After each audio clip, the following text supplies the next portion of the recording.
Welcome to When Sports Met Sarcasm, the media that not only informs but entertains. Sit back, relax, and enjoy your show. All right. Welcome back to When Sports Met Sarcasm. We are going to go over today whether or not Loïs Boisson really stinks at Roland Garros, the French Open. For anyone that doesn't know about this, here we go. Does Loïs Boisson need to keep more deodorant in her tennis bag? Maybe we need a bag check. Well, for anyone that doesn't know about this, there is one person who definitely seems to think so, and that person would be Britain's Harriet Dart. So for anyone that isn't aware of this, in Rouen, when they were playing Dart and Boisson, when Dart was getting trucked and was looking for the license plate that ran over her face, she stopped in the second set on the changeover to talk to the umpire, basically complaining that there was a smell coming from the other side of the court that was a little bit too much pungent, and that was the reason why she was struggling.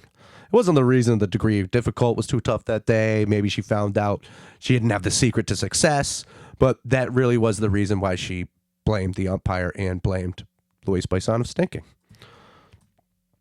So let's get into this matchup. Loïs Boisson versus Elsa Jacquemont. Both French, both 22 years old. I want to say they were both born in May, too. So Loïs Boisson, she wasn't a star teen. Jacquemont was a star teen. Boisson kind of started to work up the ranks and then hit a terrible ACL knee injury and had to have surgery.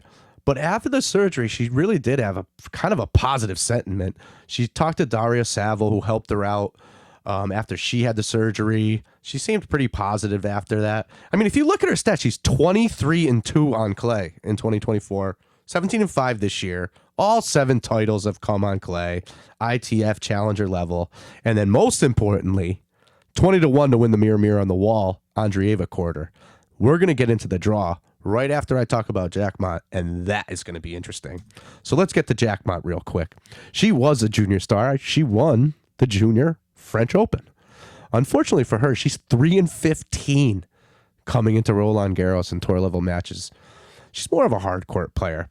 But unfortunately for Boisson's never beat Jacquemont. She's 0-3.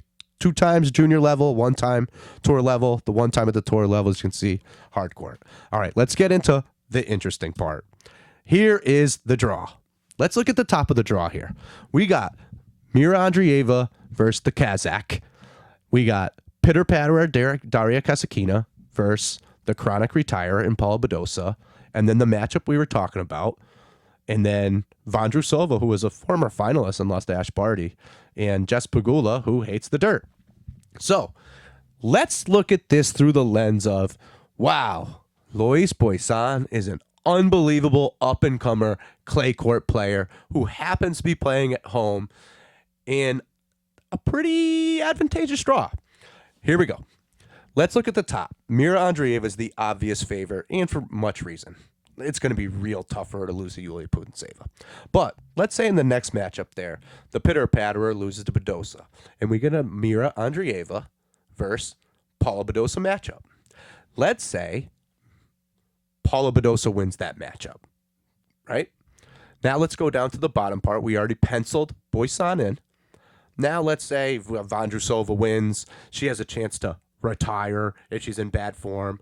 And Jess Pegula, if she wins, for anyone that doesn't know this, she just recently lost to Elise Mertens, Pegula did. And Boisson, as you can see in the draw, beat Mertens. And if you also look at the draw, look at Jacquemont beat Parks.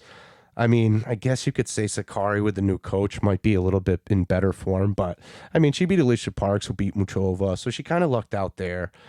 And then let's say we get Boisson penciled in past Vondrousova or Pegula. And let's say we get Badosa. You're going to be sitting on roughly around a 20-1 ticket I saw if you shopped around. Make sure you shop around, too. There are some serious differences in the markets between, FanDuel and DraftKings and anywhere else where you have legal sport betting. But that's the goal to get to that matchup.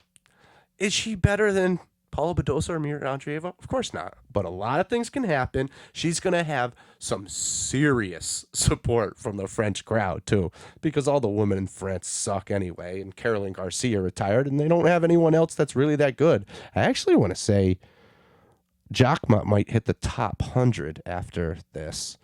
Loïs Boisson's going to need to go a lot further to jump that high, but she has every chance to. So make sure you look, shop around. 20-1 to win the quarter. If she wins and she looks good, you're not going to get a lot of value against Vondrousova or Pegula. So I might want to jump on that now. Make sure you shop around, look. We'll come back and we'll give you some more angles and more pointers. Thanks for tuning in on Sports Met Sarcasm.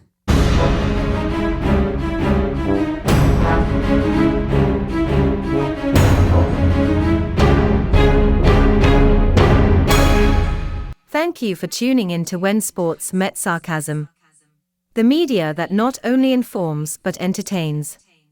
Bye now.